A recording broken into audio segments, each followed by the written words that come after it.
拜登真的是老糊涂了。美国专家说，普京是对西方国家最好的俄罗斯领导人，该知足了。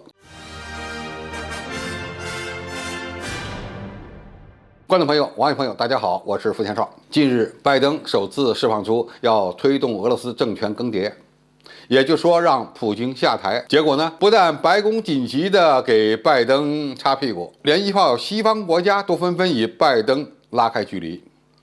亚洲时报发表了詹姆斯·卡登的文章称，渴望俄罗斯政权更迭的西方人很多，但是很少有人明白接下来会发生什么。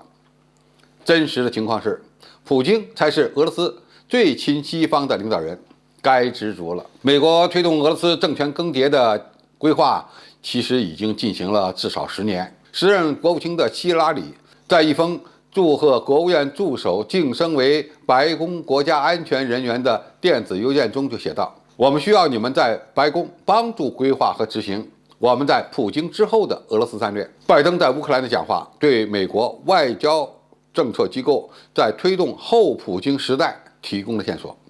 用拜登的话说，在过去的30年里，在国内扼杀民主的俄罗斯，现在正试图在其他地方这样做。拜登企图将乌克兰战争重新塑造为民主与专制之间、自由与镇压之间、基于规则的秩序与蛮力统治的秩序之间的一个较量。这位作者观察到，美国人有一种顽固的倾向，即根据自己的想象来判断他人。这种倾向忽视了一个不可避免的事实，即政府形式是在实践中形成的，而不是在理论的真空中形成的。政权主要是对民族性格和民族现实做出的反应。也可以理解为，普京成为俄罗斯领导人就是俄罗斯人的选择。更重要的一点是，美国人在假设后普京时代的俄罗斯会更加倾向于接受美国，这其实是一厢情愿，期望过高。事实上，华盛顿在上世纪90年代试图在社会、经济和政治上重塑俄罗斯，这无意中导致了我们今天所面对的俄罗斯。现在，俄罗斯的第2大政党是俄共，其政治意愿是恢复前苏联。而第3大政党是俄皇派，其政治诉求则更为极端，希望把前沙皇的后裔请回俄罗斯执政。那么，为什么美国人坚持相信他从外部重塑俄罗斯的尝试终有一天会以某种方式成功呢？其实，这从本质上看，就是美国人自己的惯性思维，用自己的想法来代替俄罗斯人的想法，其后果是非常愚蠢的。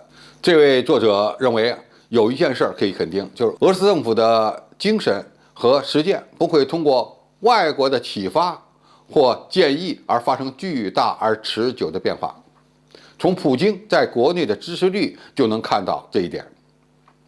拜登其实是想在俄罗斯发动一场颜色革命的，这是美国人的性格所决定的，也就是不撞南墙不回头。只不过俄罗斯本身就是一个骄傲的民族，已经在西方的煽动下遭受到了一系列的灾难，根本就不可能再给西方机会。就算普京在多年以后下台了，面对的可能是俄罗斯又一个更为强硬的领导人。这也是西方不敢公开在俄罗斯发动颜色革命的原因。当然，这不代表他们不会在俄罗斯内部发动一场动乱。现在，如果俄罗斯军队在乌克兰无法实现战略目标，那么西方仍然不会放过这个机会的。那么美国会不会趁机在俄罗斯内部点火？最终的结果如何？让我们拭目以待吧。好，今天的评述就到这里，谢谢大家收看，我们下期再见。